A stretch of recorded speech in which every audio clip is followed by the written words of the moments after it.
खबरों का lunch box. नमस्कार, खुशामदीद। आप सुन रहे हैं खबरों का लंच बॉक्स और मैं हूं ईरा पुराणिक आपके साथ। मैं हाजिर हूं बिजनेस और पर्सनल फाइनेंस जगत से जुड़ी सभी बड़ी खबरों के साथ जो डालती हैं सीधा आपकी जेब पर असर। तो चलिए खोलते हैं 2023 के इस आखिरी खबरों के लंच बॉक्स को। SBI और एक्सिस बैंक के बाद अब बैंक ऑफ बड़ौदा ने भी विभिन्न अवधि की फिक्स डिपॉजिट यानी FD पर ब्याज दरों में बढ़ोतरी का ऐलान किया है। बढ़ी हुई ब्याज दरें 29 दिसंबर से लागू की गई हैं। बैंक ने अलग अलग मैच्योरिटी वाली FD पर 10 बेसिस पॉइंट से लेकर 125 बेसिस पॉइंट तक की बढ़ोतरी की घोषणा की है। बैंक ने 2 करोड़ रुपए तक की फिक्स डिपॉजिट पर ब्याज दरों में बढ़ोतरी का ऐलान किया है, जिससे मोटे तौर पर छोटी अवधि वाली FD कराने वालों को फायदा होगा। बैंक 7 दिन से लेकर 10 साल से ऊपर की FD पर 4.25 से लेकर 7.25% का ब्याज ऑफर कर रहा है। क्या आपको लगता है कि आपका बैंक सबसे ज्यादा सेफ है? क्या आप जानते हैं कि भारत में कौन सा बैंक सबसे सेफ है? रिजर्व बैंक की तरफ से सबसे भरोसेमंद बैंक की एक लिस्ट जारी की गई है। RBI का कहना है कि SBI, HDFC बैंक और ICICI बैंक घरेलू स्तर पर फाइनेंशियल सिस्टम के लिहाज से महत्वपूर्ण बैंक बने हुए हैं। RBI का कहना है कि इन बैंकों का वित्तीय सिस्टम इतना बड़ा और मजबूत है कि ये कभी नहीं डूब सकते। देश का बैंकिंग सिस्टम और अधिक मजबूत हो गया है, जिसके कारण अन्य बैंक भी वित्तीय रूप से मजबूत हुए हैं। अगली खबर आपके खाने से जुड़ी है। लाल सागर में यातायात बाधित होने से घरेलू बाजार में बासमती चावल की कीमतों में गिरावट आई है। लाल सागर के जरिए होने वाले निर्यात में कमी आने से घरेलू बाजार में कीमतों पर असर पड़ा है। All India rice exports association के पूर्व अध्यक्ष विजय सेतिया का कहना है कि माल भाड़ा बढ़ने के कारण खरीदार भारत से चावल नहीं खरीद रहे हैं। इस वजह से घरेलू बाजार में बासमती चावल की कीमतें गिर गई हैं। भारत सालाना 40 से 45 लाख टन बासमती चावल का निर्यात करता है। ये भी जानना जरूरी है कि खाड़ी देश भारतीय बासमती के सबसे बड़े खरीदार हैं। देश में फ्रॉड के मामले बहुत तेजी से बढ़ रहे हैं। ऐसे में EPFO यानी कर्मचारी भविष्य निधि संगठन ने भी अपने सदस्यों को फ्रॉड से बचाने के लिए एक नई SOP जारी की है। इसके मुताबिक सदस्यों के खाते के साथ फ्रॉड की आशंका होने पर फ्रीज और डीफ्रीज करने के नियमों में बदलाव किया गया है। अब फ्रीज किए हुए खातों में सत्यापन के लिए 30 दिनों का समय दिया जाएगा।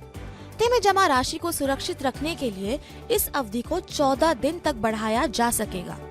वेरिफिकेशन के लिए मेंबर ID और UAN की जरूरत होगी। EPFO ने फ्रॉड की आशंका वाले खातों के लिए वेरिफिकेशन को अनिवार्य बना दिया है। ये अगली खबर ईयर एंड या फिर नए साल पर घूमने की प्लानिंग करने वाले लोगों के लिए है। अकासा एयर और विस्तारा जैसी एयरलाइंस ईयर एंड सेल के तहत टिकटों पर भारी डिस्काउंट दे रही हैं। मुंबई से श्रीनगर, मुंबई से गोवा, मुंबई से जयपुर, दिल्ली से गोवा, दिल्ली से कोची जैसे कई रूट्स पर नॉन स्टॉप फ्लाइट्स के किराए में भारी छूट दी जा रही है। मुंबई से दिल्ली की नॉन स्टॉप फ्लाइट का किराया 31 दिसंबर तक 4,700 रुपए से लेकर 5,000 रुपए के बीच है। पिछले साल इसी रूट पर किराया 14,000 से 27,000 रुपयों के बीच था। दिल्ली से गोवा की नॉन स्टॉप फ्लाइट का किराया 8,700 रुपए है। किराया ना बढ़ने और डिस्काउंट की वजह से विदेशों में इस समय ट्रैवल सस्ता होता है। मलेशिया, थाईलैंड और श्रीलंका जैसे कई देश भारतीयों को फ्री वीजा भी दे रहे हैं। अगली खबर देश में घरों की बढ़ती कीमतों को लेकर है। देश के प्रमुख शहरों में घरों की कीमत बहुत ज्यादा बढ़ गई है। प्रॉपर्टी कंसल्टेंट एनालॉग के मुताबिक 2023 के पहले 6 माह के दौरान भारत में घरों की कीमत में 15 से 42% तक की वृद्धि हुई है। शीर्ष 7 शहरों के बीच हैदराबाद में लग्जरी घरों की औसत कीमत में सबसे ज्यादा 42% की वृद्धि हुई है। बेंगलुरु और मुंबई महानगर क्षेत्र में लग्जरी घरों की कीमत करीब 27% बढ़ी है। इस दौरान देश के शीर्ष 7 शहरों में मिड एंड प्रीमियम सेगमेंट में घरों की औसत कीमत में 18% की वृद्धि दर्ज की गई है। इसके साथ ही अफोर्डेबल हाउसिंग की कीमत भी 15% बढ़ चुकी है। केंद्र सरकार महंगाई को काबू करने के लिए हर संभव कोशिश कर रही है। दालों की महंगाई को कम करने के लिए सरकार ने एक बड़ा कदम उठाया है। सरकार ने उड़द और अरहर दाल के ड्यूटी फ्री इंपोर्ट को 31 मार्च 2025 तक के लिए बढ़ा दिया है। इससे लोगों को सस्ती दाल मिल सकेगी।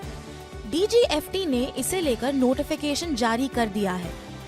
गौरतलब है कि नवंबर के महीने में खुदरा महंगाई दर में बढ़ोतरी का कारण दालों की कीमतों में आई तेजी को बताया जा रहा था। इसके अलावा लोगों को महंगाई से राहत देने के लिए सरकार भारत ब्रांड का आटा और चावल भी बेच रही है। और अब हमारी आखिरी खबर जो सभी टैक्स पेयर्स के लिए जरूरी है। Income tax department tax return में गड़बड़ियों को पकड़ने के लिए डेटा एनालिटिक्स और एडवांस टेक्नोलॉजी का इस्तेमाल कर रहा है। नई टेक्नोलॉजी के इस्तेमाल से इनकम टैक्स डिपार्टमेंट ने चालू वित्त वर्ष में अब तक 36,000 करोड़ रुपए का बकाया टैक्स वसूल किया है। 20 दिसंबर तक विभाग ने कॉर्पोरेट टैक्स के रूप में 27,000 करोड़ रुपए और व्यक्तिगत आयकर के रूप में 9,000 करोड़ रुपए वसूले हैं। रिवाइज्ड इनकम टैक्स फाइल करने की अंतिम तारीख 31 दिसंबर है। तब तक टैक्स वसूली और भी बढ़ने की उम्मीद है।